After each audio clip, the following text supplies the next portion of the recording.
ছোট আলতা পরিয়ে দিয়েছি। সতীন, তুই আমার এত সুন্দর পায়ে চন্দন না লাগিয়ে আলতা লাগিয়ে দিয়েছিস। এই কি হলো, তোমরা দুই সতীনে ঝগড়া করছো কেন? স্বামী দেখো না, ছোট মেরে আমার দাঁত ভেঙে দিয়েছে। বেশ করেছে, ও তোমার থেকে বেশি সুন্দর বলে তুমি ওর উপরে হিংসা করো। এই নাও হাগলাসি, তোমার জন্য দামি দামি কোম্পানির লিপস্টিক, আইলাইনার, শ্যাডো, পাউডার এনেছি। আর এই নাও, তুমি এই বাজারগুলো নিয়ে গিয়ে ভালো করে রান্না করো, যাও। দেখলে আমার গা হাত জ্বালা করে আমার হাগলাসি। স্বামী, ওর কিন্তু দাঁত পড়ে ফোগলা হয়ে গেছে, ওকে আর ভালোবাসবে না। ঠিক আছে সোনা। কি হলো বড় বউ, তোমার এখনো রান্না হয়নি? চলো আমি করছি, তুমি গিয়ে ছোট বউয়ের কাপড় ছায়াগুলো ধুয়ে দাও। ঠিক আছে, যাচ্ছি। তরকারিতে সব দিয়ে দিয়েছি, তুমি শুধু লবণটা দিয়ে নামিয়ে নিও। ঠিক আছে, তুমি যাও। লবণটা কোথায়? হ্যাঁ, দেখি এবার চেখে দেখি।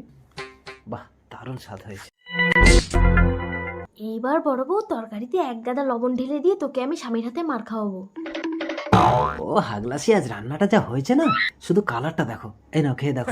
না না, তুমি খাও। ও শোনো, তোমাকে আগে না খাইয়ে কোনো জিনিস মুখে দিয়েছি আমি? খাও খাও বলছি।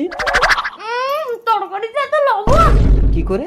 আর কি করে, বড় বউ আমাকে খেতে দেবে না বলে এই কীর্তিগুলো করে। বড় বউ তো তোমার কাপড় ধুতে গেছে, সে তো এখনো আসেনি। আর তরকারিতে তো আমি লবণ দিয়েছি, তার মানে এই নটঙ্কি গুলো তুমি করো না?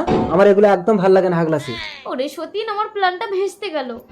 আইডিয়া, রান্নাঘরে সর্ষের তেল ফেলে রাখবো, বড় বউ ঢুকলেই পা পিছলে পরে ওর সবগুলো দাঁত ভেঙে যাবে। হাগলাসি,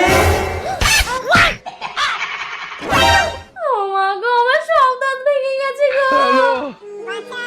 হয়েছে ও মা, ইঁদুরটা তো বালতির জলে পড়ে গেছে, একে তুলে দিই, না হলে এ মরে যাবে। তুমি আমাকে বাঁচালে বড় মা, তাই আমি তোমাকে নতুন দাঁত দিচ্ছি, নতুন দাঁত গজা। আমি দাঁত ফিরে পেয়েছি। ও মা গো, আমার দাঁতগুলো সব ভেঙে গেছে গো। ছোট, তোর সব দাঁত ভেঙে গেছে? এই দেখ, এই ইঁদুরটা আমার দাঁত ফিরিয়ে দিয়েছে। তুই কাঁদিস না, তোরও দাঁত ফিরিয়ে দেবে। না বড় মা, ও তোমার সব দাঁত ভাঙার জন্য রান্নাঘরে তেল ফেলে রেখেছিল, ওকে আমি একটাও দাঁত দেবো না। যে করে পরের মন্দ তার মন্দ করেন গোবিন্দ।